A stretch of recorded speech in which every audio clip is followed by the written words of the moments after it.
believe. Ako, maraming salamat po, Ma'am Mariam de los Santos, sa yung 5 Hong Kong dollar super sticker. O, paek-ek. O, pakinggan nyo, ha?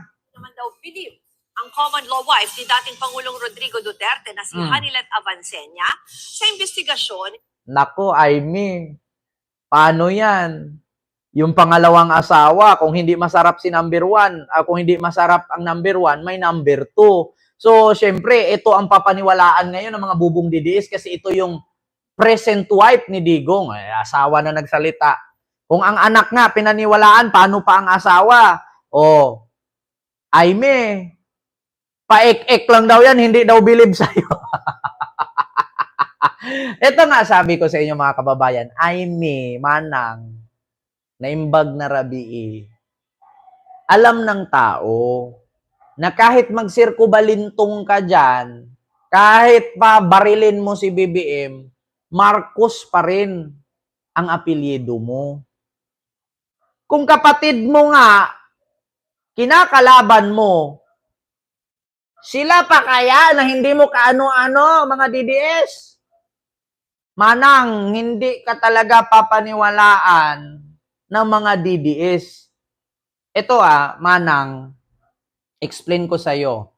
Si Sara, asawa ni Digong, DDS, hindi believe at walang tiwala sa hiring-hiring mo. Mga loyalista na wala ng gana sa'yo.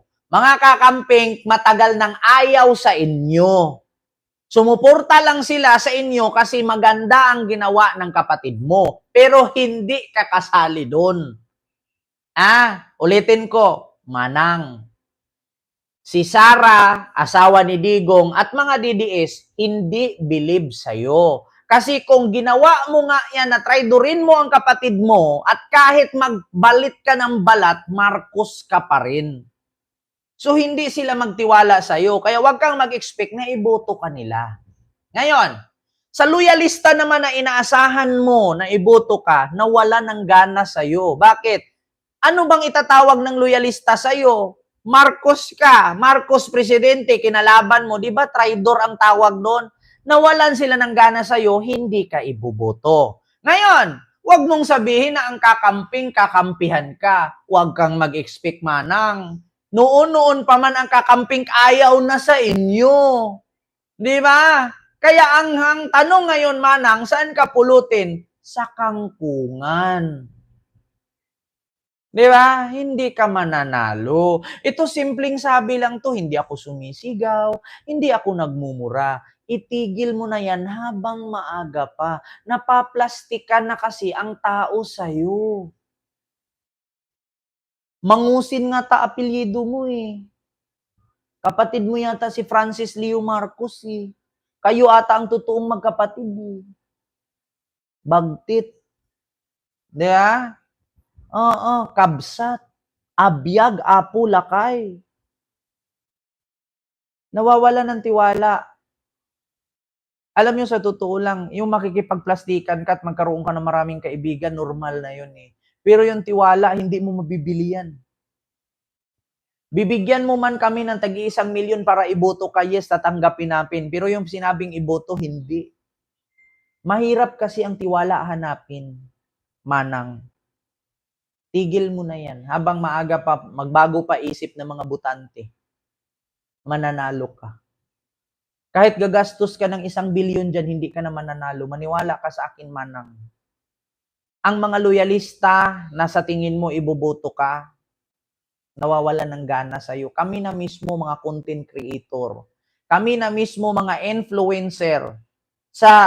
In behalf of 3,000 plus nanood sa akin, kung araw-araw ko na pag-uusapan, yung ginagawa mo, mawawalan ng gana. Take note, araw-araw sa akin nanonood pa iba-iba.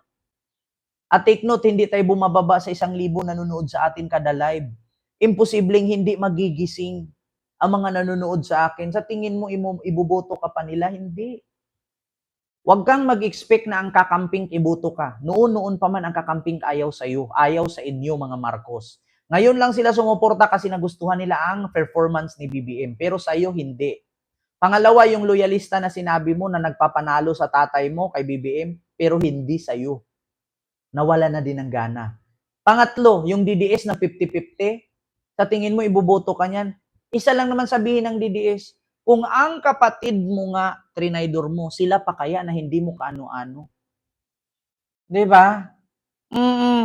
Ito lang, panoorin natin. Si Hanilit na mismo nagsabi at si Sarah hindi believe sa'yo. Oh, niya sa investigasyon ni Senadora Amy Marcos kaugnay sa pag-aresto sa dating Pangulo. Sinabi niya yan kasabay ng isang buwang pagkakadete ni Duterte sa ICC Detention Center sa The Hague. At live mula sa The Hague, Netherlands, sa frontline ng balitang yan, si Mon Gualvez. Mon, pakibigyan nga kami ng update tungkol sa mga naging pahayag dyan ni Hanilet mula dyan sa The Hague.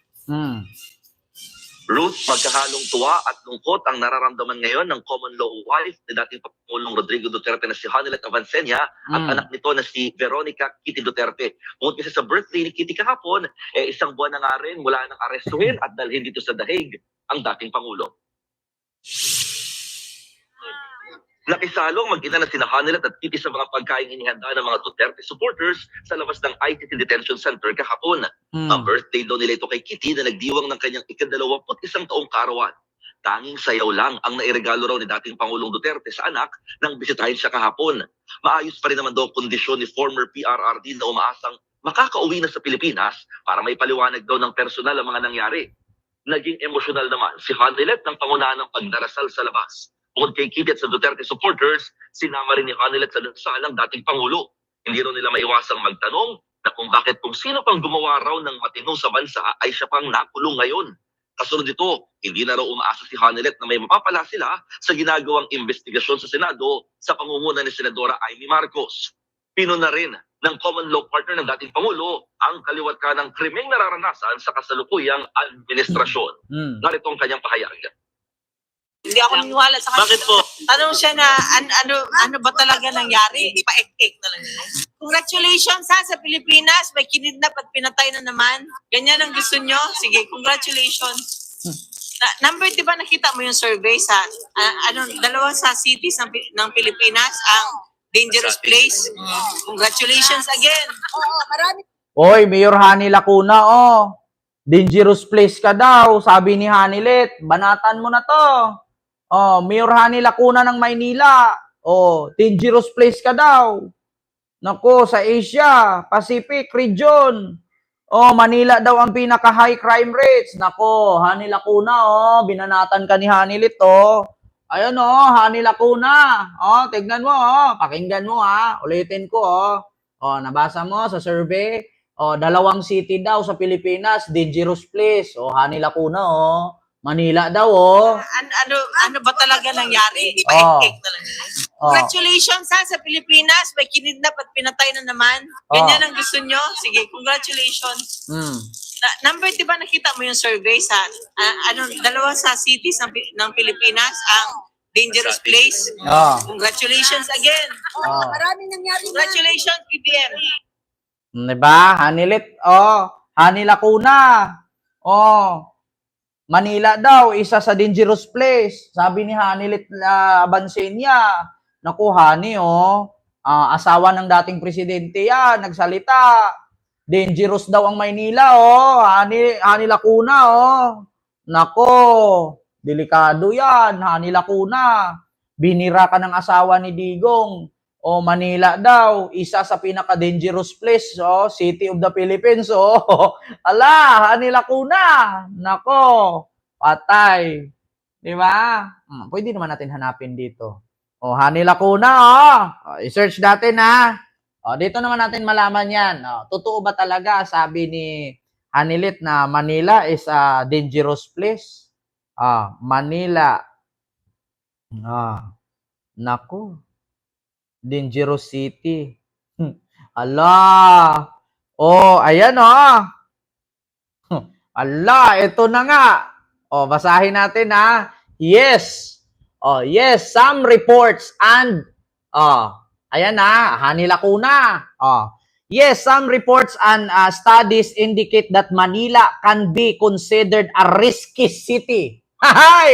For tourists due to factors like personal security, health security, and crime risks. However, the Department of Tourism acknowledged that concern but also highlights ongoing effort to enhance peace and security risky. Risk ranking. Manila has been ranked among the risky city tourists, including being named the fifth riskiest by Forbes advisory. Nako, Hani Lacuna, dangerous city daw Manila mo, sabi ni Hani Abansenya, asawa ni Digong, pinaringgan ka na, Ala, Hani Lacuna, ano to, Hani versus Hani? Nako, ala, nako, Hani Lacuna, Manila daw, risky city daw, paano yan? Pinuna ka, Hani Lacuna, mayor. Mayura Hani Lacuna. Oo, Hani versus Hani to. Anong masasabi mo, Mayor Hani Lacuna? Alam ko maraming supporter ni Hani Lacuna nanonood sa akin ngayon. Congressman Abante, Joel Chua. Yung ano ninyo, ate ninyo, binira ni Hani Lito. Dangerous city daw Manila. Robel, paano yan? Bot sa langaw, pilay sukok. Amy Marcos. Paik-ik lang na, hindi daw bilib sa'yo si Hanilet. Wana, Hani. Wana, Amy Marcos, tigilan mo na yan. Hanilet, binira ka ni Hanila Bansenya, Hanilet, yan ba, Hanilet, baka susunod na politics na din yan. Di ba? Watching from Hong Kong, Ma'am Magdalena Valera, hello po. So, ito yung pang-end natin, mga kababayan. Actually, meron akong pasabog ngayon. Sabi ko nga sa inyo Magbigay ako ng blind item. Merong isang wanted na drug lords sa Davao. Wanted na drug lord sa Davao na kaibigan ni Digong. Tawagin natin sa pangalang Peter Lim. Pinsan pala ng senador? Ay, hindi. Bayaw pala ng senador? Sorry.